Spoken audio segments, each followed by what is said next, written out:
各位標迷，你哋好啊！又係我 Number 7 Watch 豬仔。咁啊，而家朝頭早星期四嘅朝頭早10點零鐘啊。咁豬仔如常返到公司處理咗啲文件呢，就開始今日第一隻介紹嘅手錶啦。咁呢一隻呢，就係一隻 Seiko 嘅5仔 Sport 啊。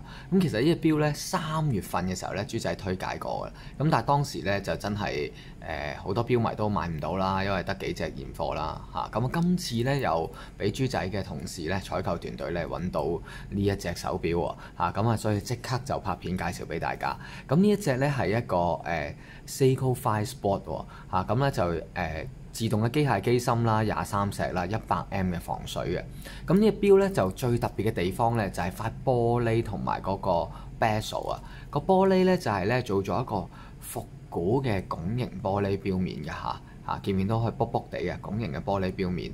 咁亦都摸落去都好順滑嘅，一啲都唔介手嘅。個 bezel 咧都好特別喎，佢用咗呢個物料咧就係一個水晶玻璃嘅物料啊嚇。咁咧呢度咧就個 bezel 圈都係好特別嘅。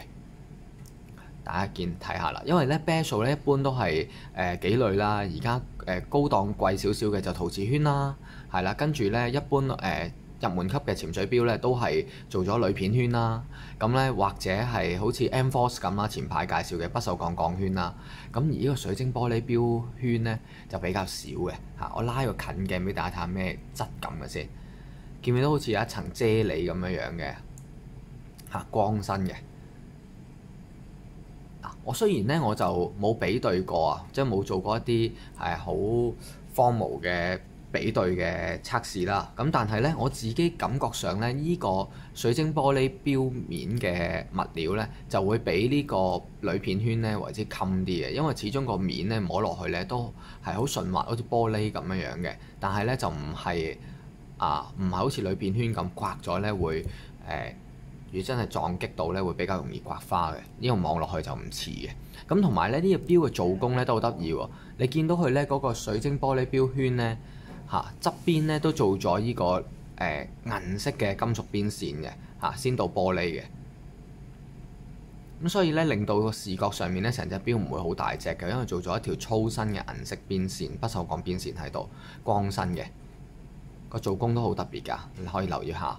如果屋企有潛水錶咧，我攞出嚟比對下有冇呢條銀色嘅，我而家手指甲指住用呢條銀色嘅邊線喺度，一般都冇嘅，一般都係貼晒塊玻璃嘅嚇。咁呢個做法咧，大家又可以欣賞下。咁我再嚟睇下嗰個錶面先，個 dial 先啊。佢做一個藍色嘅深藍色嘅放射性紋嚇。咁喺光嘅唔同折射下咧，都有一個呈現咗一個深藍嘅淺色，深淺嘅藍色，唔係深藍嘅淺色，講錯咗。好啊，咁咧我哋睇埋啲刻度啦。個刻度做工咧都係好仔細嘅嚇。咁你見到佢做咗字釘嘅，同呢個 Seiko 嘅5仔盾牌同埋個 Seiko 嘅 logo 都係做咗字釘嘅，金屬嘅字釘凸起嘅，就唔係做私印嘅。咁同埋咧，見到咧嗰啲 index 個打磨咧，如果以一個平價嘅入門級嘅5仔嚟講咧，佢係相當之做得靚嘅個做工。咁我睇埋時分針加埋刻度咧個夜光先。咁3點位置咧就有呢個星期日曆盤啦，白盤黑字嘅，亦都係有一條金屬邊框咧框住嗰個星期日曆盤嘅，令到個層次感更加豐富嘅嚇。咁白盤黑字都好清晰睇得到啊。咁好啦，睇埋個夜光，時分針加埋秒針頭咧，加埋刻度前嘅點點咧，都係有夜光嚇，個光都幾強嘅嚇。都 OK 嘅，都好清晰睇得到嘅個夜光。咁我再嚟睇下呢個 bezel 圈呢，就係120K 啦。咁一個單向式嘅逆向潛水錶圈啦。咁你見而家豬仔轉動嘅時候呢，都好順滑嘅。咁三角形上面呢，嗰個點點位佢就冇做到嘅，所以冇嗰個夜光嘅嚇，大家可以留意翻。咁好啦，呢個狗牙紋嘅打磨咧，亦都好特別喎嚇。一般 bezel 旁邊狗牙紋打磨咧，都係三角形咁樣凹凸凹凸嘅，但係佢呢個係方形格仔咁樣凹凸凹凸嘅嚇。咁你可以欣賞下嗰個做工又係有啲唔同嘅，都幾好質感嘅，幾靚，同埋摸落去咧好順滑嘅，一啲都唔介手嘅。咁標腳位置咧做咗近鏡，順便俾大家睇埋，做咗拉絲不鏽鋼啦。你見到延伸到側邊嘅部分咧就做咗光身嘅。咁其實都係呢個做法都係一般常見嘅做法啦，都係唔錯嘅，做得。咁標杆位置喺3點位置啦，我哋而家嚟試下個機芯先。咁個機芯咧就係用咗呢個 7S 嘅機芯啊，咁呢個 7S36嘅機芯咧23石嘅。我剔起個標杆之後咧佢冇停秒嘅，我哋向上轉動，順時針方向校時間。校時間個手感好好啊，有好比較緊緻，用啲力去推動嘅。咁跟住半格咧校日曆嘅，我試試剔起半格之後向下轉動，一格一格跳校升旗嘅。咁都係嗒嗒聲嘅，輕微嗒嗒聲。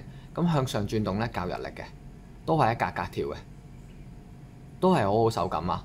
好啦，校完晒之後撳翻入去得㗎，一個拉推罐。咁標帶方面咧就係做咗一條實心嘅不鏽鋼標帶啦，咁兩旁做咗大部分嘅位置做咗拉絲不鏽鋼嘅，中間咧呢度有一行拋光嘅，一行仔嘅拋光，都幾靚啊呢個做法，同埋幾厚料啊條標帶都可以欣賞下。咁好啦。到個標扣位置啦，做咗一個 double lock 嘅標扣啦，打開咗之後咧，撳掣咧一個摺疊式嘅保險標扣啊，銀色光身嘅薄橋。好啦，睇埋個標底，標底咧就係一個螺旋式嵌入嘅底蓋啊，上面咧就係睇到透視啦，睇到裡面啦。咁跟住咧上面寫住啲咩咧 ？Water resist 10個巴嘅防水啦，23石啦，7S36C 嘅機芯咯。咁呢度有塊膠膜嘅，就唔係花咗嘅。咁你見到咧個 7S 機芯有一條正負值啦，呢度有寫到，都有喺度有睇到。好，咁我睇翻個正面先。嗱，個正面咧就其實都幾靚啊，隻錶都幾復古感嘅。如果你中意一隻特別啲嘅錶款咧，呢隻又係唔錯嘅。你睇下啲細節做工位，例如頭先講嘅 bezel 圈旁邊嘅格仔紋打磨啦，跟住咧個 bezel 上面呢度就唔係用鋁片圈啦，就係用一個水晶玻璃圈啦。跟住一條銀色嘅金屬邊線啦，復古玻璃嘅拱形玻璃啦，呢啲細節做工咧都突顯咗隻錶嘅品味。咁好啦，咁呢隻錶咧錶徑啦，講一講個 size 先。個 size 咧就係41.8mm 嘅直徑啊，而嗰個厚度咧就14mm嘅，係啦，41.8mm嘅直徑，而個厚度咧就係14mm嘅，係啦，嗰個粒咧就係22嘅。係啦，個粒就係sorry 唔係個粒 ，sorry 個粒係47嘅，個錶帶寬度22嘅。咁好啦，試下戴上去俾大家睇，但係望落去咧就唔會好大隻嘅，41直徑啊，因為佢個粒47。咁豬仔咧隻手咧都比較細嘅嚇，我14.8cm 嘅手腕嘅，戴上去咧就咩感覺咧？嗱，其實豬仔隻手都緊緊戴到嘅呢隻錶，都幾靚啊！成隻錶嘅做工真係唔錯，好有質感。好啦，咁豬仔推介呢隻錶幾多錢呢？同之前3個月係冇分別嘅，同一價錢啊，1498係啦，1498。咁如果有興趣嘅錶迷呢，就可以喺手錶嘅概括內容下方嗰度有豬仔 WhatsApp 電話嘅，可以 WhatsApp 俾豬仔又得啦，打俾豬仔都得，話俾我聽你中意呢隻係啦 Seiko 嘅5仔 Sport 係啦。咁如果有興趣嘅錶迷呢，就唔好錯過豬仔嘅推介啦。咁豬仔呢，就有3隻現貨嘅，有3隻現貨。係啦，咁如果有興趣嘅就盡快揾我啦。咁喺呢條片尾嘅時候呢，如果你中意條片嘅推介呢，記得俾個 like 讚下豬仔，豬仔需要你哋支持嘅。如果你未訂閱我 channel 嘅話，記得撳埋鐘仔訂閱，下次再有新標出嘅時候第一時間通知你，好冇？咁呢隻5仔 Sport 幾有手感啊，成隻錶都好有質感，望落去希望你中意。好，我哋下集見，拜拜。